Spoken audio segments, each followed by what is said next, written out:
ça me questionne plus généralement sur ce qu'on devrait mettre en place tous collectivement, et c'est pour ça que ça nous concerne tous, qu'on ait des problèmes de violence ou pas, qu'on ait l'impression d'être concerné ou pas, qu'on ait des amis pris d'un côté ou de l'autre de ce problème ou pas, parce que c'est une société tout entière qu'il faut changer pour pas recréer demain des petits garçons qui vont devenir des hommes violents, des petites filles qui vont devenir des victimes. Et ça commence à l'école, mais pas que. Ça veut dire sortir aussi de ce modèle viriliste extrêmement problématique. Ça veut dire mettre en place dès le plus jeune âge les conditions de l'égalité. Donc c'est vertigineux parce que ça implique des changements à peu près à tous les étages. Exécuté par qui? Fabrice Florent.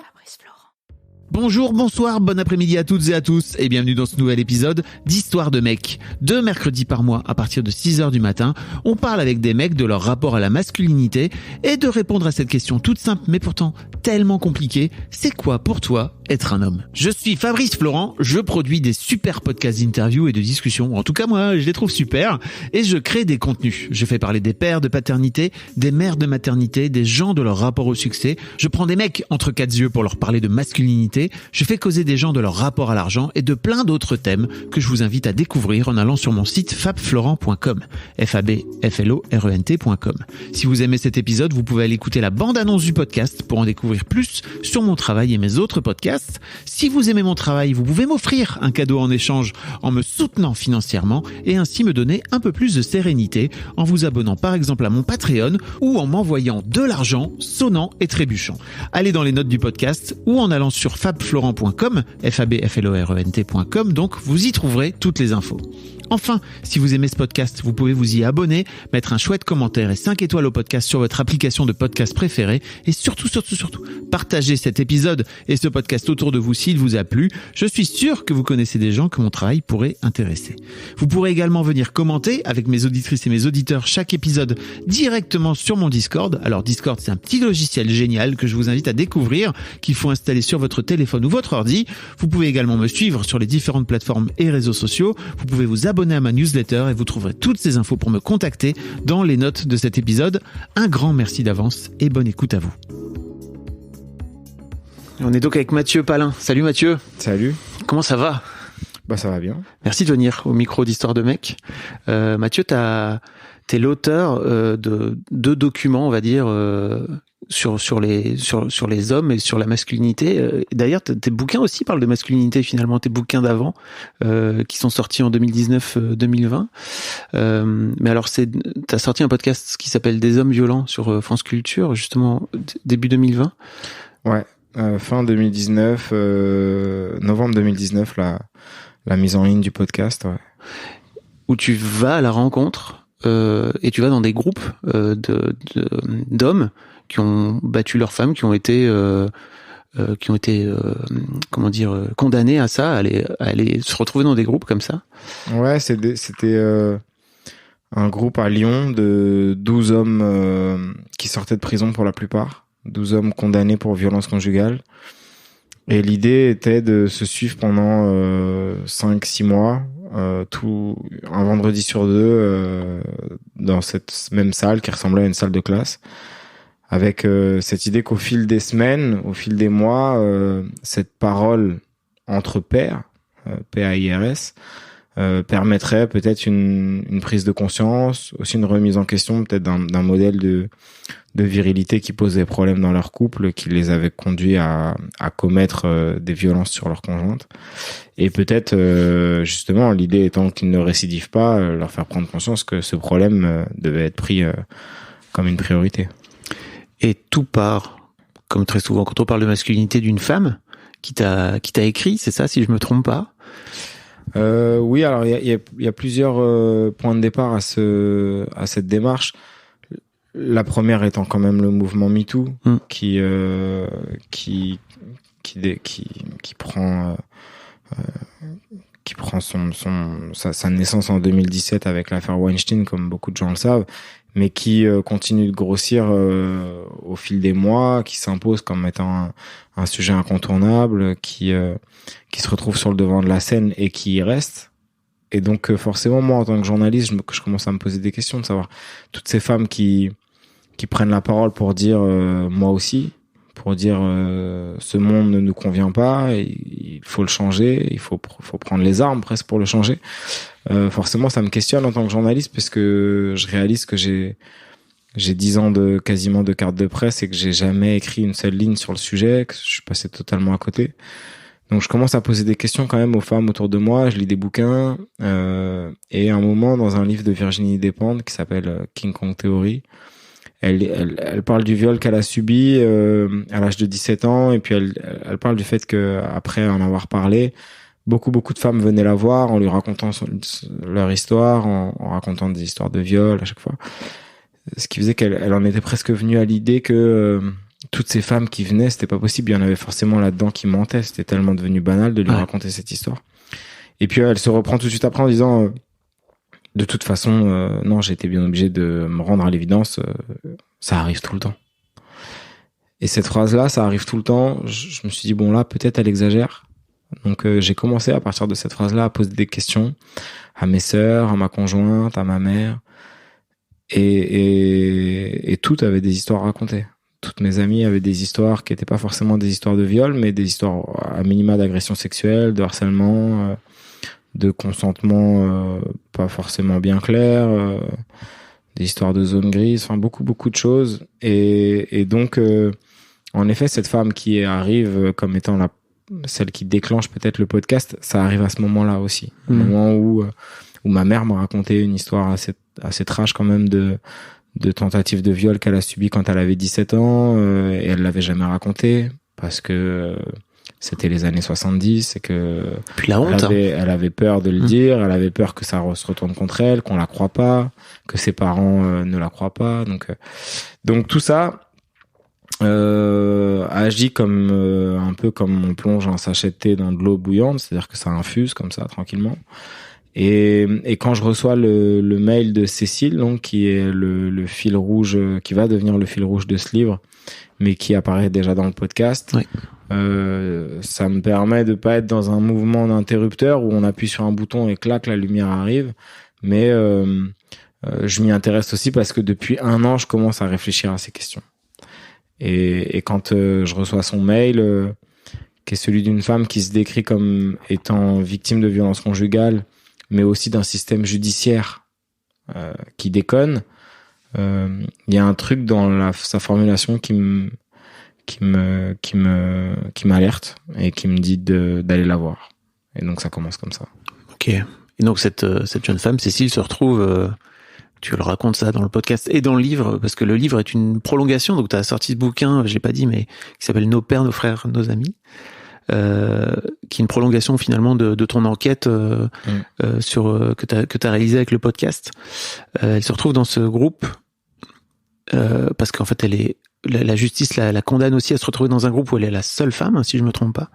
Et c'est terrible pour elle parce qu'elle se retrouve face à des mecs qui sont totalement dans le déni de leurs actes, et elle, c'est la seule à finalement vivre le truc pleinement, quoi, en pleine émotion. Bah, c'est la seule de ce qu'elle raconte, oui, à se poser cette question de savoir est-ce que j'ai un problème de violence. Parce qu'en gros, la raison pour laquelle elle est là-dedans, c'est que elle a porté plainte contre son ex, qui l'a roué de coups pendant 45 minutes, et au milieu de ce déluge de violence, elle a essayé de se défendre, et elle lui a mis 2 gifles. Et elle l'a dit. Elle a dit, c'est vrai, dans ce déluge de violence dans lequel j'ai cru que j'allais mourir, où il m'a mis des coups dans les côtes, dans le visage, où il m'a jeté des objets, il m'a envoyé des coups de poing, j'ai essayé de me défendre et je lui ai mis 2 gifles. Et lui, il a contre-porté plainte. Donc il a, 3 mois plus tard, en apprenant qu'elle avait porté plainte parce qu'elle lui a dit, il a eu peur d'aller en prison. Il a porté plainte à son tour en disant elle s'est jetée sur moi, elle m'a giflé, et la justice a pas voulu trancher. Il n'y a pas eu d'enquête en fait réellement. La justice a dit un partout balle au centre, tous les deux, vous allez être condamnés à régler votre propre problème de violence en allant suivre un groupe de responsabilisation à la violence. Ce fameux groupe de parole. En l'occurrence, celui de Cécile était beaucoup plus court puisqu'il durait une journée, je crois, ou 2 jours. Et donc, la violence, s'ajoutant à la violence, elle s'est retrouvée dans un groupe d'hommes qui étaient tous là pour avoir frappé leur femme. Et elle était la seule à se dire, mais il faut que je trouve une logique à ça. Pourquoi la justice m'envoie là alors que je suis victime? Pourquoi est-ce que j'ai mis ces 2 gifles? Est-ce que ces 2 gifles prouvent que je suis quelqu'un de violent? Est-ce que je me suis défendu? Et toutes ces questions-là me traduisaient à la fois un sentiment de désespoir, elle était perdue, mais en même temps une capacité de remise en question. Elle se posait quand même la question de savoir si, en effet, il aurait fallu qu'elle ne fasse rien et qu'elle se laisse tabasser sans répondre. Et d'avoir face à elle ces mecs qui soit minimisaient beaucoup, soit remettaient la faute sur leur femme, soit étaient carrément dans le déni le plus complet en disant moi j'ai rien à faire là, ça la dévastait. Parce qu'elle avait l'impression presque de se retrouver encore une fois face à un déni de justice, avec des mecs coupables qui se sentent victimes et des filles victimes qui se sentent coupables.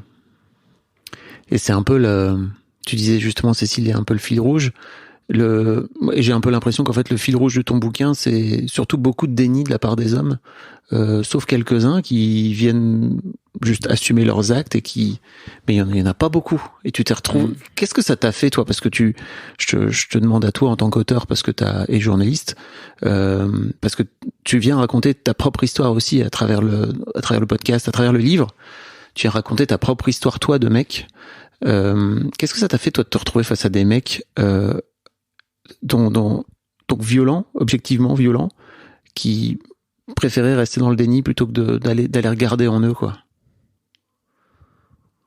C'est assez étonnant au premier abord parce qu'en fait, quand j'ai pour la première fois entendu parler de ces groupes de parole, je me suis forcément fait aussi une construction mentale qui ressemblait plus ou moins à Fight Club, quoi. Donc avec des mecs qui arrivent ou les alcooliques anonymes qui arrivent, qui s'assoient en cercle et ce qui précède la prise de parole, c'est justement la reconnaissance d'avoir un problème. C'est dire je suis alcoolique, je suis toxicomane, je suis violent.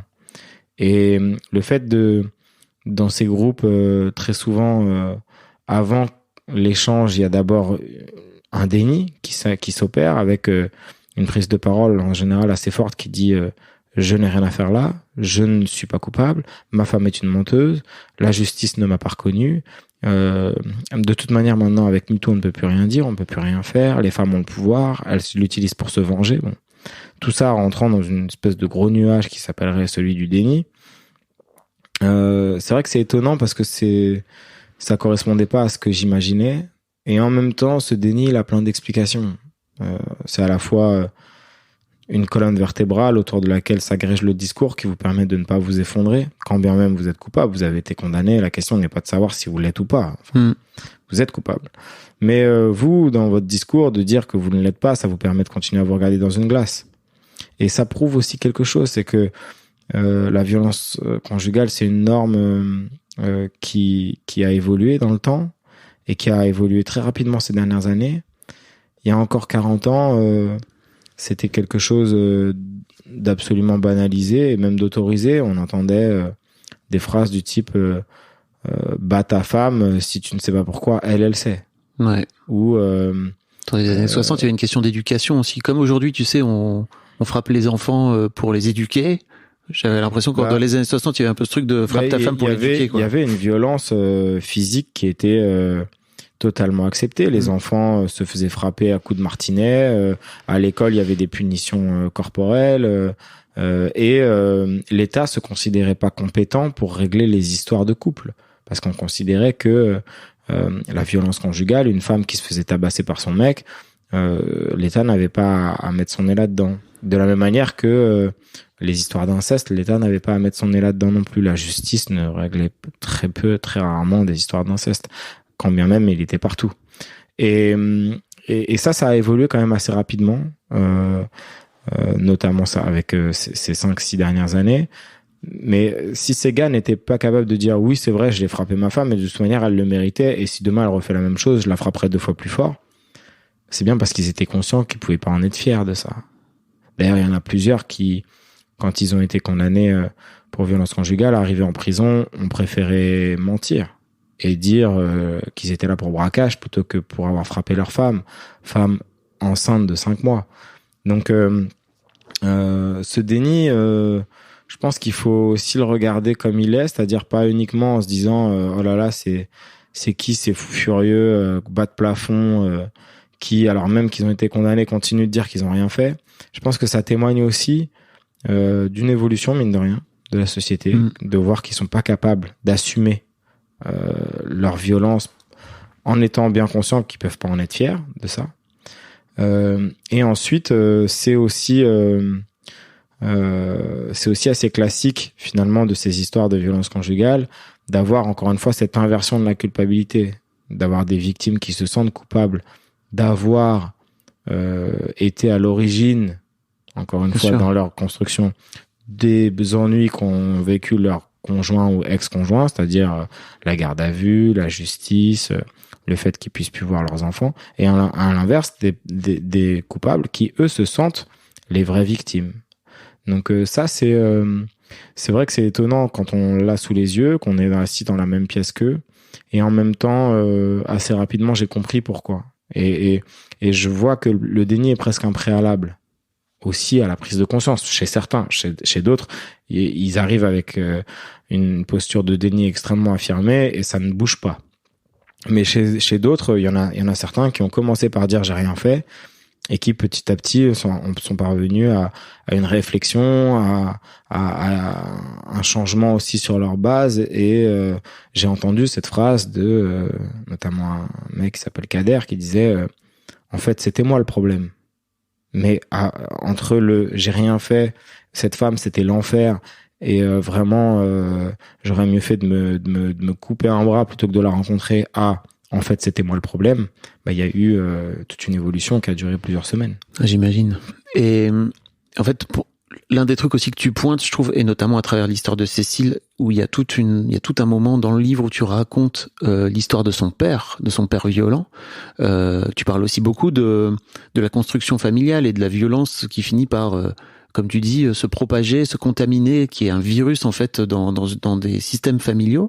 Et pour moi, l'une des raisons aussi pour lesquelles il y a du déni autour de ça, c'est que ça nécessiterait d'aller regarder un petit peu l'éducation que tu as reçue, de peut-être regarder la violence de tes propres parents en face. C'est pas forcément un truc qui est très simple à faire, quoi. Bah, ce qui est sûr, c'est que la violence, c'est un comportement.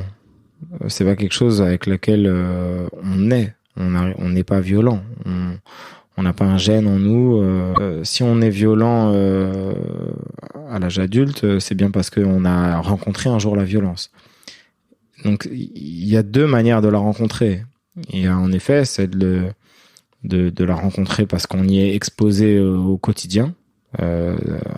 Soit par son père qui est violent, soit par le quartier dans lequel on vit, soit par son frère qui nous met des trempes toute la journée, qui fait que on a une banalisation de la violence et on va finir par l'utiliser comme presque un outil comme ça normal pour régler des conflits, des problèmes de tous les jours, pour régler aussi nos relations sociales. Et puis il y a une deuxième manière de rencontrer la violence, c'est tout simplement de vivre dans une société patriarcale qui encourage les petits garçons à utiliser la violence comme un outil d'affirmation. Et donc là, on rentre sur la question de la domination. C'est-à-dire que pourquoi, dans nos sociétés, on encourage les petits garçons à dominer les petites filles. Et ça commence très tôt, ça commence dès la maternelle.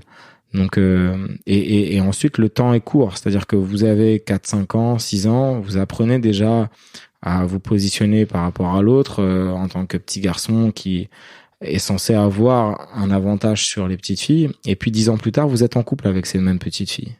Et donc, vous avez évolué aussi en vous construisant vis-à-vis d'un modèle qui, pour le dire vite, est un modèle de virilité qui encourage les petits garçons à prendre le pouvoir, encourage les petits garçons à s'affirmer, les encourage aussi à répondre face à l'insulte, au mépris, au manque de respect par la violence, en se défendant, quitte à le faire par la force. Et ça, c'est pas forcément, vous avez pas forcément besoin de grandir dans un univers violent, familial, violent, pour être sensibilisé à ça, pour saisir les codes de la virilité. Et là, c'est pour ça aussi que dans ce livre Je dis je, c'est que moi j'ai grandi dans un groupe de mecs, je suis né en 88, donc mon adolescence c'était les années 90 et le début des années 2000. J'ai été totalement exposé à ça et je vois très bien ce que ça peut faire quand on est un garçon hétérosexuel qui essaye de se construire soi-même en se disant bon bah voilà le chemin normal pour devenir un homme c'est celui-là et qui va un peu cocher toutes les cases et qui sont des cases genre un garçon ça pleure pas, un garçon ça ne se confie pas sur ses émotions, ça cache ses sentiments, ça sait se défendre, ça sait se battre, ça doit avoir des muscles. Bon, tout ça construit des êtres qui sont plutôt des handicapés des sentiments émotionnels, émotionnels et qui vont aussi se retrouver dans une incapacité à gérer les conflits conjugaux, à accepter que l'autre puisse avoir raison, et donc ces conflits-là, si on essaie de les régler en voulant rétablir ce qu'on pense être un rapport de domination normal, ce qui veut dire qu'en gros l'homme serait le chef de famille et donc la femme forcément lui serait soumise, nécessairement on va basculer dans la violence. Puisque la question ne va plus être de régler le conflit, mais de battre l'autre, de le dominer, de remporter le match, d'avoir le dernier mot. Donc voilà, pour moi les deux principales raisons qui conduisent les mecs à être violents se situent là. Et parfois, et malheureusement, dans beaucoup de cas, il y a les deux. C'est-à-dire qu'il y a à la fois la rencontre avec la violence dans un cadre familial qui était extrêmement violent, avec un père violent, avec des images qui les traumatisent, de leur mère qui se fait battre, qui se fait traîner sur le carrelage dans la maison, de eux qui prennent des trempes, et en plus une société qui ne s'est jamais remise en question, d'un modèle patriarcal qui est hyper présent et qui perpétue justement cette histoire de domination masculine. Alors j'en profite pour le dire parce que je sais après que je vais recevoir des mails, mais je sais, il faut aussi dire qu'il y a des femmes violentes. Il y en a certes statistiquement beaucoup moins, mais il y a des mères violentes, il y a des mères qui sont violentes psychologiquement et physiquement avec leurs enfants, etc. Certes, il y en a peu, mais je fais toujours très attention à rétablir l'équilibre parce que il y a des mecs qui nous écoutent ou des femmes qui nous écoutent qui ont été violentées par leur daronne, quoi. Oui, mais en fait, la question est toujours la même. C'est oui. D'où ça vient? D'où ça vient? Bien sûr. Ça vient du patriarcat. Je ne dis, enfin, bien sûr, tout le monde peut être violent. Et d'ailleurs, c'est justement pour ça que le livre s'appelle Nos pères, nos frères, nos amis. C'est pour déconstruire cette image d'un violent qui serait forcément un gros baraqué, bas de plafond, alcoolique. Des femmes peuvent être violentes. La question, c'est à quel moment on rencontre la violence.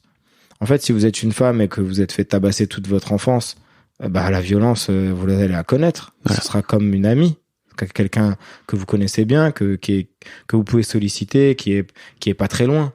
Donc, surtout si c'est pas une histoire enfin, bien sûr, il y a une histoire de construction sociale et genrée, oui, quoi. Et puis genrée, bien entendu, puisque ce qu'on a dit tout à l'heure sur cette société. Et son organisation montre que les petits garçons sont bien plus encouragés socialement à utiliser la violence. Oui. Une petite fille qui utilise la violence, on va trouver que ça fait mauvais genre. On va lui dire tiens-toi bien. Un petit garçon qui utilise la violence, on va se dire il est turbulent, mais c'est un garçon. Et puis il s'affirme. Et en même temps, il se laisse pas marcher sur les pieds. Une petite fille, ça va être beaucoup plus compliqué. On va la juger déjà. Donc statistiquement, bien entendu, c'est beaucoup plus les garçons. Mais il existe bien entendu des femmes violentes et la question n'est pas de savoir si elles ont tort ou pas de l'être, c'est de savoir à quel moment la violence est rentrée dans leur vie. D'où ça vient. Et surtout, pour moi, le pire, c'est que quand t'es battu par tes parents, il y a ce truc aussi de ok, donc en fait c'est des gens qui sont censés m'aimer, qui me battent, donc en fait c'est comme ça qu'on m'aime, c'est comme ça qu'il faut aimer, donc ok, d'accord, donc forcément tu vas battre tes enfants, quoi. Oui, et puis c'est toute la recherche sur la mémoire traumatique. La violence traumatise. Et donc, il y a, après l'état de sidération, des traces extrêmement profondes qui ont marqué votre cerveau, qui fait que vous allez potentiellement vous remettre dans cette situation d'exposition au danger, à la violence, et répéter ces scènes-là que vous avez vécues enfant. Donc, il y a bien entendu des explications à pourquoi un tel devient violent et pourquoi une telle est exposée à la violence. Comment t'as la sensation, toi, d'avoir vécu? Qu'est-ce que t'as appris, toi, en tant que mec, par rapport à, comme tu disais, tu cochais toutes les cases de la masculinité que t'as compris, quoi. Tu vois, t'es rentré dans le game. Qu'est-ce que t'as appris, toi, ces années-là d'enquête auprès d'hommes violents comme ça, en tant qu'homme? J'ai appris beaucoup de choses, mais d'abord ce constat que la violence est partout. Et donc, continuer d'enfermer les hommes violents dans une représentation monstrueuse d'un mec profondément animé par le désir de détruire la vie des autres ne correspond pas à la majeure partie de ces gars. Parce qu'en fait, si on regarde les chiffres, ils sont des centaines de milliers en France. Et ce sont pas tous des monstres. Ce sont aussi des gens extrêmement bien insérés dans la société, qui me ressemblent et qui ressemblent à beaucoup d'entre nous, tout simplement parce qu'on les connaît et qu'on les aime, qui font partie de notre famille. Et que il est tout à fait possible, puisque c'est le cas, d'être intelligent et drôle et extrêmement cultivé et violent. Et que tout ça n'est absolument pas incompatible. Donc, la représentation qu'on a d'un homme violent qui serait forcément quelqu'un de moins intelligent, moins éduqué que nous, qui nous ressemblerait pas, est fausse. Et je pense que il faut vraiment banaliser cette image de l'homme violent, parce que s'ils sont si nombreux et que le problème est si vaste et important et urgent, c'est bien parce que ça touche toutes les couches de la société et pas seulement les plus basses, pour le dire brutalement. Donc ça c'est vraiment je pense le message principal que j'ai envie de faire passer avec ce livre, qui était un constat aussi. Moi, je suis pas du tout un expert de la question. C'est un livre de journaliste qui a été sur le terrain et qui aussi se pose des questions, parce que je peux pas faire comme si j'étais pas un homme de 33 ans, aussi père d'une petite fille, et qui a traversé les 15-20 dernières années comme un hétéro qui s'est pas trop posé de questions. Donc maintenant je m'en pose, et donc je dis je dans ce livre, mais encore une fois je suis pas un expert. Je regarde juste ce que j'ai sous les yeux, et ce que je vois, c'est que des hommes violents, il y en a énormément, et ils ressemblent pas tous à Michel Fourniret. La plupart d'entre eux nous ressemblent. D'où nos pères, nos frères, nos amis. Exactement. Partons du principe qu'en fait qu'il y a des gars violents là qui sont en train de nous écouter, ou qui ont déjà pu faire preuve de violence. Qu'est-ce que tu as envie de leur dire? Parce que je sais pas, parce que t'as rencontré plein d'experts, hein, pour le coup, t'as rencontré plein de spécialistes et tout. Il faut se faire aider. C'est la seule manière de sortir de là.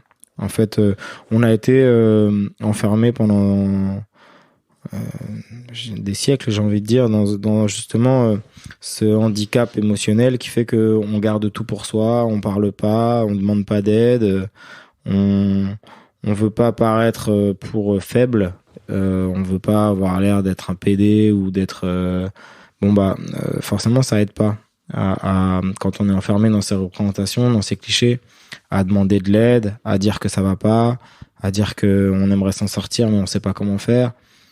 Et il y a des associations qui prennent en charge ce problème. Il y a même une fédération d'associations qui s'appelle la FNACAV, avec un numéro. Vous composez ce numéro, il y a tout de suite un psy au téléphone qui vous prend en charge. C'est anonyme. Personne n'ira vous balancer nulle part. Mais la question, c'est de savoir si vous êtes déjà passé à l'acte ou pas, si vous sentez que ça monte et que vous n'arrivez pas à gérer votre colère, si vous avez l'impression que vous êtes en train de ressembler de plus en plus à ce père dont vous étiez juré de ne jamais ressembler, que peut-être vous revoyez plus, et toutes ces questions-là méritent d'être posées. Et il faut en discuter avec un professionnel. Il y a des gens qui sont spécialistes de la prise en charge d'auteurs de violence et qui ont des résultats. Ça prend du temps, c'est absolument pas une recette magique. Mais de la même manière que quand on est en dépression et qu'on commence une thérapie, on sait pas dans quoi on s'engage, on sait pas comment ça va se terminer, mais on sait qu'on en a besoin. C'est un peu la même chose. Et donc moi personnellement, je suis pas docteur, je suis pas médecin, je suis pas psychiatre, je peux pas donner de conseils comme ça, mais je sais que des gens qualifiés, compétents sont à l'œuvre, ils existent et il faut se diriger vers eux. J'ai noté, tu le notes dans le livre, le numéro, c'est le 08 019 019 11. Ouais, c'est ça. Vous pouvez passer un coup de fil quand vous sentez la colère monter et tout. Vous allez avoir. Ouais, et ça ne peut qu'être bénéfique de demander de l'aide. Mais c'est dur, pour les gars, d'y aller. C'est dur. C'est dur. En même temps, faire tomber cette carapace là, cette armure. En même temps, si vous savez que vous avez ce problème, c'est que vous en souffrez. En fait, il y a aussi un truc, c'est que bien sûr, ça existe des pervers, des manipulateurs, des psychopathes qui ne ressentent aucune empathie pour l'autre et qui jouissent de la souffrance de l'autre. Mais c'est pas du tout la majorité. La majorité des mecs sont quand même malheureux de faire le malheur autour d'eux, de créer de la souffrance, de pas réussir à s'en sortir, de pas réussir à vivre bien avec une femme, de vivre comme un couple normal. C'est une phrase que j'ai énormément entendue. Donc cette souffrance, si elle s'exprime et qu'elle les rend malheureux et qu'elle crée du malheur autour d'eux, puisque en fait ça crée des victimes, leurs enfants, leurs femmes, leurs proches aussi, qui peuvent en souffrir de voir ce père, ce frère, cet ami s'enfermer dans une logique mortifère, qui peut-être va être jugé, incarcéré, pris dans la spirale de la justice. Toutes ces questions-là tout ça, ça génère de la souffrance. Donc, si on le sait, si on sent qu'on a ce problème, il faut se prendre en charge. T'es papa, tu le disais tout à l'heure, tu le racontes dans le livre aussi, d'une petite fille. Ouais, c'est un peu un cliché de dire que forcément ça nous amène à se poser des questions, mais on voit sur ces histoires de violence conjugale que la violence se transmet quand même de génération en génération, un peu comme un virus. Encore une fois, en y étant exposé, non pas de manière génétique. Et donc ça m'interroge sur la manière avec laquelle on façonne nos enfants. Et je vois bien que en ayant une fille, la question c'est quel monde on laisse à la génération future. Est-ce que juste ça va suffire de mettre au sein de ma petite échelle les choses en place pour qu'elle ne soit pas exposée à cette violence des hommes, pour qu'elle n'en souffre pas, pour que elle se construise comme une petite fille, une femme indépendante, forte. Non, ça suffira pas, bien entendu que non. Parce que on vit pas dans du coton. On vit dans une société, dans un bain d'influence. Et la société dans laquelle on vit aujourd'hui, elle est encore beaucoup trop patriarcale, beaucoup trop déséquilibrée, pas du tout à l'égalité. Et c'est quand même l'article 1er de la Déclaration des droits de l'homme qui ouvre notre Constitution, c'est que on est censé être égaux, libres, en droit. Et c'est pas le cas. On le sait bien. Donc, ça me questionne beaucoup plus à long terme. À la fois sur, bien entendu, l'éducation que j'aimerais lui donner, mais plus généralement sur ce qu'on devrait mettre en place tous collectivement. Et c'est pour ça que ça nous concerne tous. Qu'on ait des problèmes de violence ou pas, qu'on ait l'impression d'être concerné ou pas, qu'on ait des amis pris d'un côté ou de l'autre de ce problème ou pas, parce que c'est une société tout entière qu'il faut changer. pour pas recréer demain des petits garçons qui vont devenir des hommes violents, des petites filles qui vont devenir des victimes. Et ça commence à l'école, mais pas que. Ça veut dire sortir aussi de ce modèle viriliste extrêmement problématique. Ça veut dire mettre en place dès le plus jeune âge les conditions de l'égalité. Donc c'est vertigineux parce que ça implique des changements à peu près à tous les étages. Quel âge ta fille aujourd'hui ? Elle a pas encore 2 ans, elle a un peu plus de 20 mois. Donc elle est à la crèche. Et j'imagine que tu vois déjà à cet âge-là les différences qui peuvent se jouer. Je vois pas encore, justement, c'est ça qui est assez étonnant, c'est qu'en fait avant une sociabilité scolaire, d'entrer dans les rails d'une organisation qui est extrêmement genrée. Je vois bien quand je la dépose à la crèche que elle fait pas trop la différence. Un petit garçon, une petite fille, elle joue avec les deux de manière indistincte parce qu'il y a pas encore cette idée de en fait il y a une séparation genrée qui est extrêmement forte dès le plus jeune âge. Les garçons avec les garçons, les filles avec les filles, avec une peur, un rejet de l'autre, jusqu'à ce que finalement l'adolescence les remette en couple, parce que en fait ils se retrouvent attirés l'un l'autre, alors que c'est pas forcément le cas dans la plus petite enfance. Il n'y a pas cette attirance sexuée, et donc en tout cas pas de manière visible. Et donc là, pour l'instant, à cet âge-là, c'est-à-dire en grosso modo 2 ans à la crèche, on voit pas de différence. Mais on sait qu'elles arrivent et que dès l'entrée à l'école, j'en ai beaucoup discuté avec des gens qui ont des enfants un peu plus âgés, à la maison, ils entendent des trucs du genre moi ce sport-là, je peux pas le faire parce que c'est pour les garçons, c'est pas pour les filles. Et moi non, je cours pas vite, mais c'est normal, je suis une fille.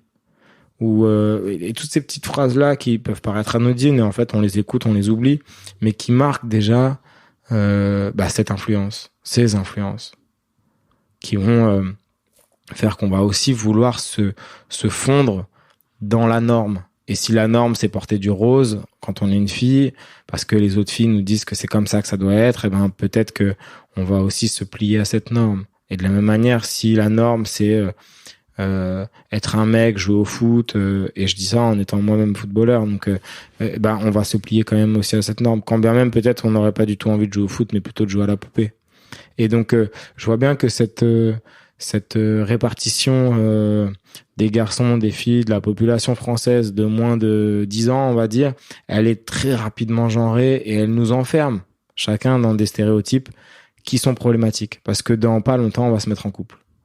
Et on va se retrouver face à un problème, c'est que on a déjà en nous les codes de ce qui peut nous amener vers la violence, c'est-à-dire la domination. T'étais un petit garçon entouré de femmes, c'est ça ? T'avais 2 sœurs ? J'avais 2 sœurs, une mère. Une mère ? À la maison, mais un père aussi. Oui. Et moi, avec le recul, bien entendu, j'en étais pas conscient à l'époque, mais je vois à quel point j'ai aussi, quand je disais que j'avais coché un certain nombre de cases, coché la case du grand frère, qui doit forcément être protecteur, mais qui du coup est dominateur.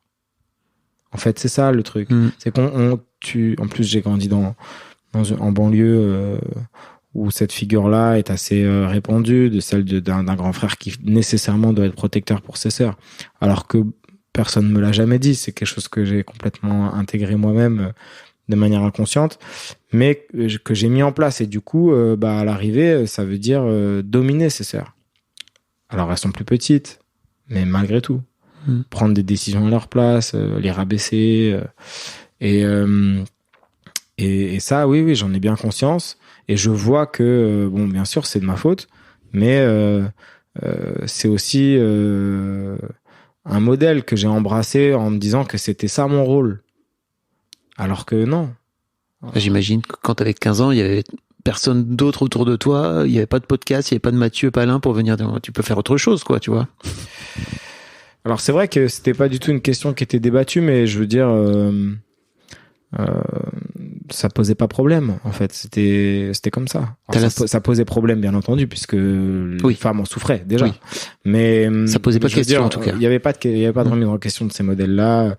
Moi, quand j'allumais la télé, je regardais des séries, des films. C'était rempli justement de grands frères protecteurs qui allaient essayer de venger leur sœur qui avait vécu ci ou ça, quoi. Donc, j'avais pas l'impression de sortir du rang justement. T'avais la sensation que... Est-ce que t'as la sensation avec le recul qu'il y a des trucs que t'aurais aimé faire en tant que mec et où tu t'es dit « Ah non, mais ça je peux pas parce que c'est justement pas dans la voie en tant que mec, quoi. » Non, comme ça, j'ai rien qui me vient. Forcément, il y en a, hein, mais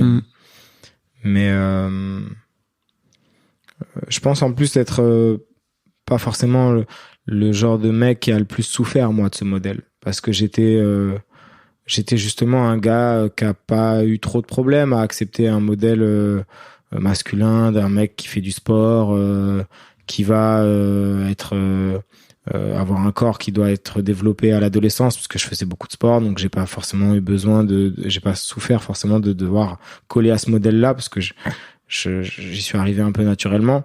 Mais je voyais bien dans mes classes, les différentes classes dans lesquelles je suis passé au collège, au lycée, une souffrance chez certains mecs qui étaient pas justement dans ce moule-là et qui avaient du mal à y rentrer, ou qui voulaient pas y rentrer et qui du coup étaient rejetés, qui étaient mis sur la touche.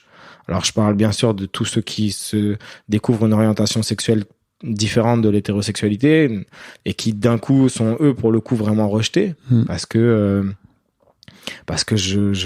je vais pas moi parler au nom des homosexuels, mais je voyais bien que c'était compliqué de l'assumer face à la foule, face à cette normalité hétérosexuelle qui vous rejette comme étant quelque chose de différent, de pas normal. En tout cas, moi, dans les années 90, c'était vraiment encore ça. Je sais que ça change beaucoup. Là, je fais des rencontres dans les collèges et je vois des jeunes qui ont beaucoup plus de facilité à assumer ça vis-à-vis de leurs camarades de classe. Et à l'époque, c'était pas le cas.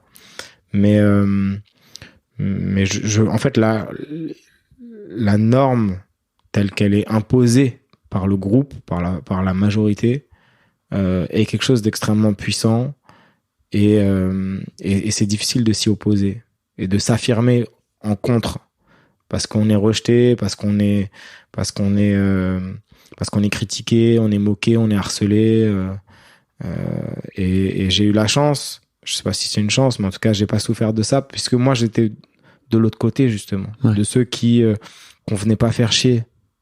Donc je me garderais bien d'exprimer ce que c'est que d'être de ce côté-là de la barrière, si on peut parler comme ça, parce que j'ai pas vécu cette souffrance, mais je l'ai vue et je voyais bien qu'elle s'exprimait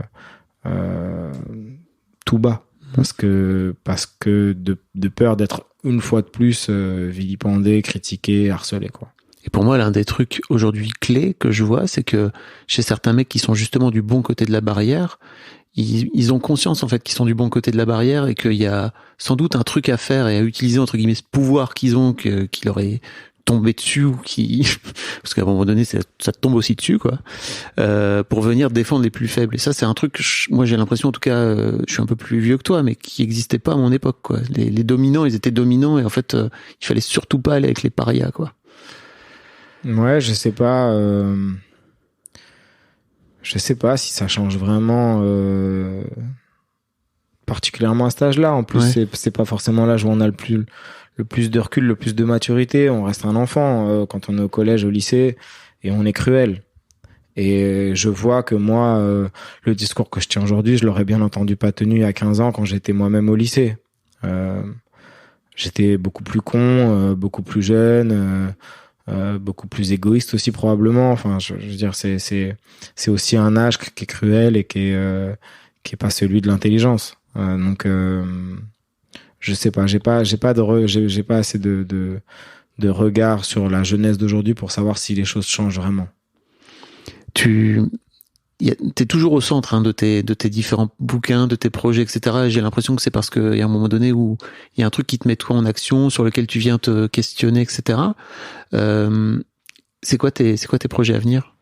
C'est quoi les choses qui te meuvent? J'ai écrit 3 livres. Le premier, j'étais pas du tout au centre parce que j'étais un narrateur omniscient, voilà, qui racontait une histoire. C'est Sale Les Gosse, 2 autres, Sale Gosse, ouais. Les 2 autres, en effet, je dis je pour des raisons différentes, mais parce que j'ai l'impression d'être un personnage de l'histoire un peu de manière honnête vis-à-vis du lecteur. Je me dois de lui dire qui parle. Et là, dans le prochain livre, j'aimerais redevenir ce personnage omniscient qui raconte une histoire qui n'est pas la mienne, qui me concerne pas directement, donc je vois pas de légitimité à apparaître. Donc voilà, je suis vraiment au début du projet, donc c'est difficile pour moi d'en parler parce qu'il est pas encore vraiment défini, mais c'est un projet de fiction qui est encore une fois très ancré dans la réalité, puisque ça commence par un reportage qui est assez long, dans lequel je vais puiser pour basculer ensuite vers une histoire de fiction, mais je pense pas utiliser le jeu cette fois. Ok. J'aimerais pas. T'aimerais pas? Non, j'aimerais pas. J'aimerais réussir à raconter cette histoire sans avoir cette béquille du jeu, parce que c'est une béquille de parler de soi. T'as la sensation que c'est une béquille? Bah bien sûr, c'en est une. C'est-à-dire que même quand t'as rien à dire, tu peux toujours parler de toi.